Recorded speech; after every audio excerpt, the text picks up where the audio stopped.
Al-Quran adalah mukjizat yang nyata. Bahkan mukjizat Al-Quran tidak akan pernah lekang, tidak akan pernah usang dimakan oleh zaman. Ya. Ini apapun masalah hidup kita, apapun kesulitan hidup kita, apapun yang menjadi kebingungan masalah kita bingung bagaimana jalan keluarnya, kita bingung apa solusi terbaiknya, Al-Quran adalah sebaik-baik solusi. Al-Quran adalah sebaik-baik petunjuk.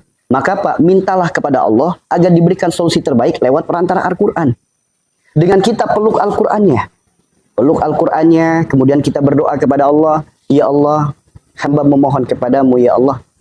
Engkaulah Rob sebaik-baik pemberi pertolongan. Engkaulah Rob semaha pemberi petunjuk. Hamba mohon kepadamu ya Allah. Dengan Al-Quranmu ini ya Allah.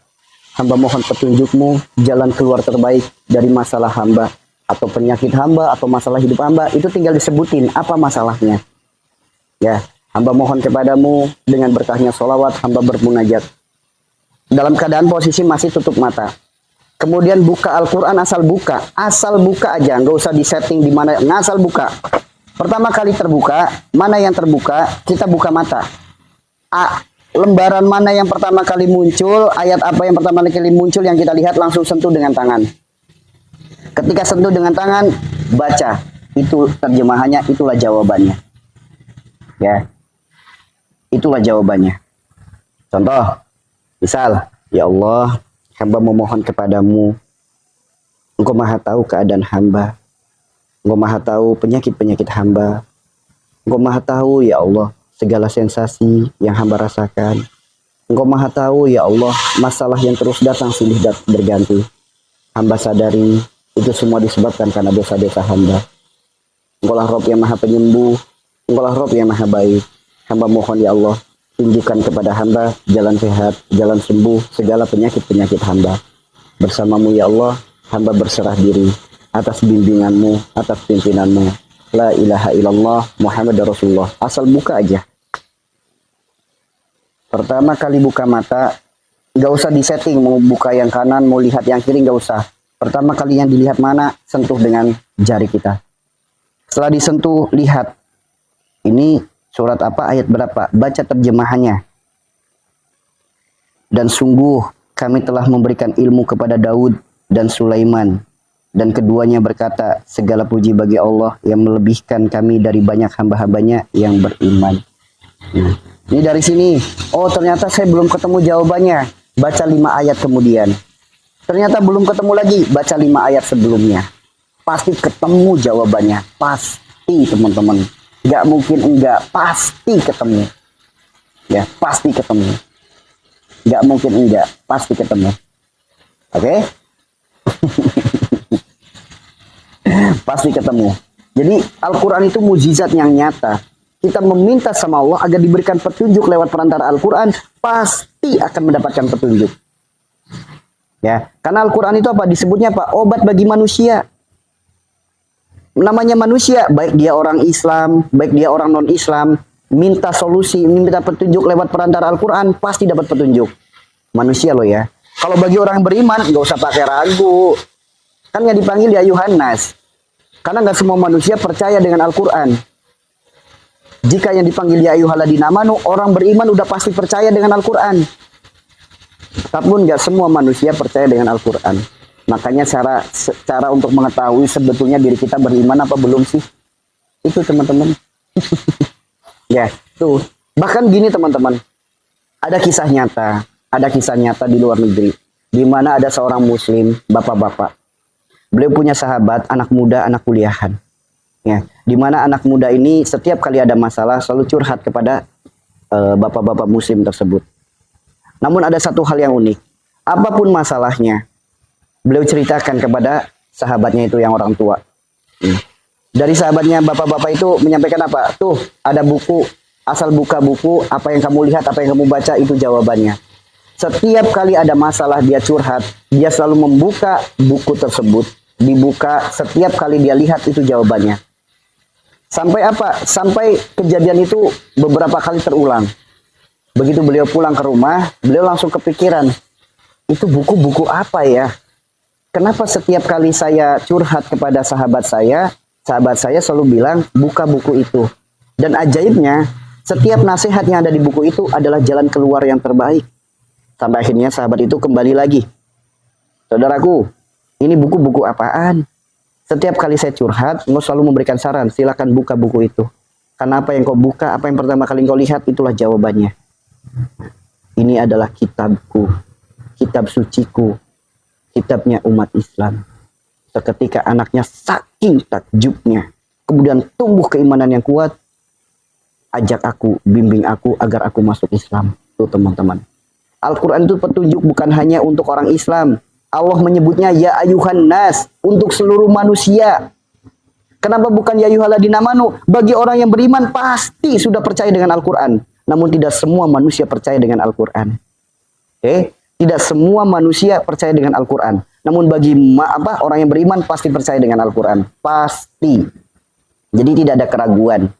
Lantas bagaimana orang yang takut baca Al-Quran? Ada nggak orang yang takut baca Al-Quran?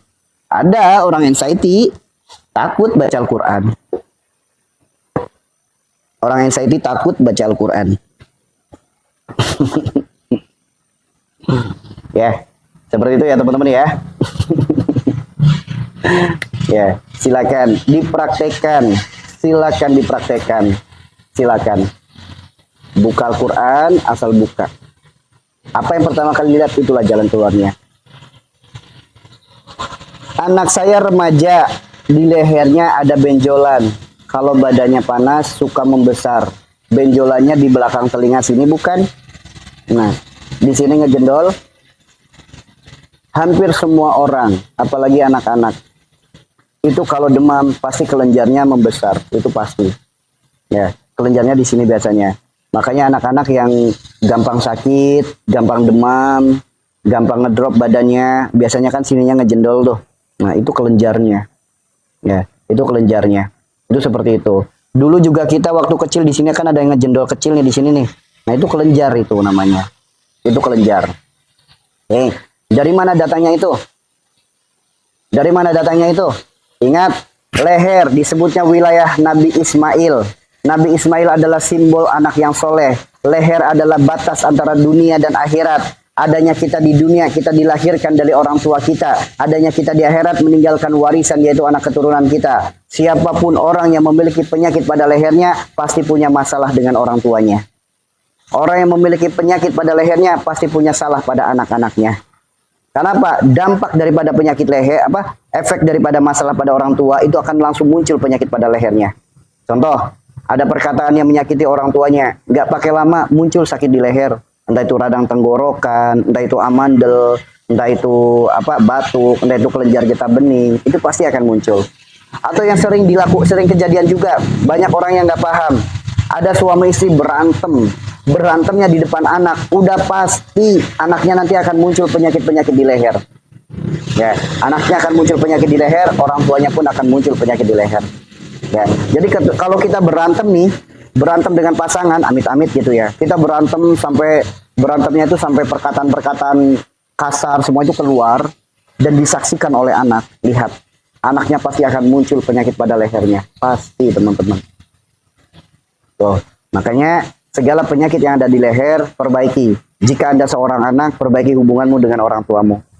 Jika Anda orang tua, perbaiki dengan orang tuanya dan perbaiki dengan anaknya. Perbaiki. Jika terjadi pada anakmu, boleh jadi ada orang tua yang berantem. Bapak dan ibu berantem di hadapan anak. Itu juga bisa jadi penyebabnya. Ya, lalu solusinya gimana? Ya, solusinya gimana? Ya perbaiki, minta maaf dulu. Nanti kalau udah minta maaf, akui kesalahan, berjanji sama Allah untuk tidak ngulangi lagi. Nah, nanti kalau udah berjanji kayak gitu, ikhtiar hanya minum air garam saja, itu bisa jadi jalan sembuh. Ikhtiar hanya minum air garam saja, itu bisa jadi jalan sembuh. Karena sembuh bagi Allah tuh nggak pakai ribet.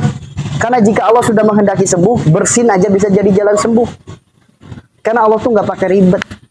Manusia aja yang pakai ribet. Kadang pengen sembuh, syaratnya harus ini, syaratnya harus itu. Padahal dari Allah sendiri pengen sembuh nggak pakai ribet. Situ tobat, perbaiki penyebab, perbaiki sifat, perilaku perbuatan, sembuh. Kan itu doang syaratnya dari Allah. Nggak pakai ribet. Nggak pakai ribet. Oke? Cuma kebanyakan manusia nggak percaya dengan Tuhannya sendiri, ini yang jadi aneh. ngakunya orang Islam, ngakunya orang beriman, namun dengan Tuhannya sendiri nggak percaya. Nah, ini aneh makanya. Asam urat itu gara-gara sifat. Segala penyakit yang berkaitan dengan darah, penyakit yang berkaitan dengan sifatnya. Silakan tanya. Segala penyakit yang berkaitan dengan darah, penyakit yang berkaitan dengan sifat orangnya. Semua. Penyakit yang berkaitan dengan darah itu apa? Darah tinggi, darah rendah, kolesterol, asam urat, rematik, kemudian diabetes, kanker darah, kanker otak, dan lain sebagainya. Penyakit yang berkaitan dengan darah adalah penyakit yang berkaitan dengan sifat orangnya. Karena jika manusia meninggal, ruhnya dicabut, darahnya hilang. Ya kan? Manusia kalau ruhnya dicabut, darahnya hilang. Darah yang hilang belum tentu bersih.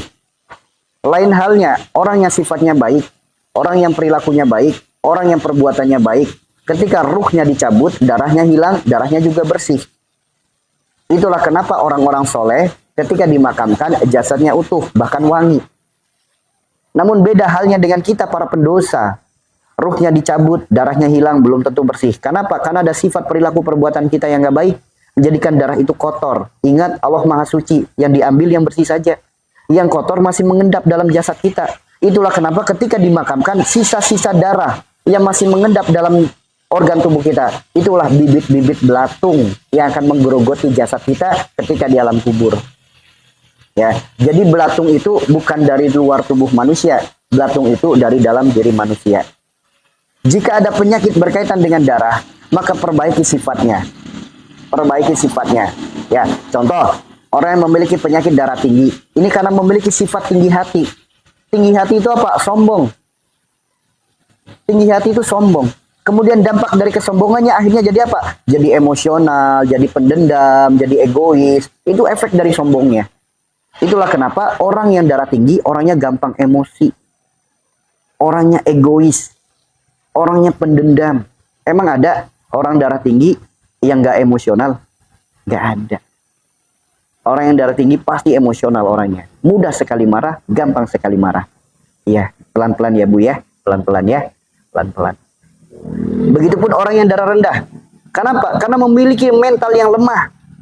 Mental lemah itu apa? Orang yang mudah sekali tersinggung. Orang yang mudah sekali baper. Segala apa dibatin, segala apa dirasa, ujung-ujungnya nangis. Jadi ada masalah dikit aja langsung baper. Langsung ngebatin. Langsung nangis.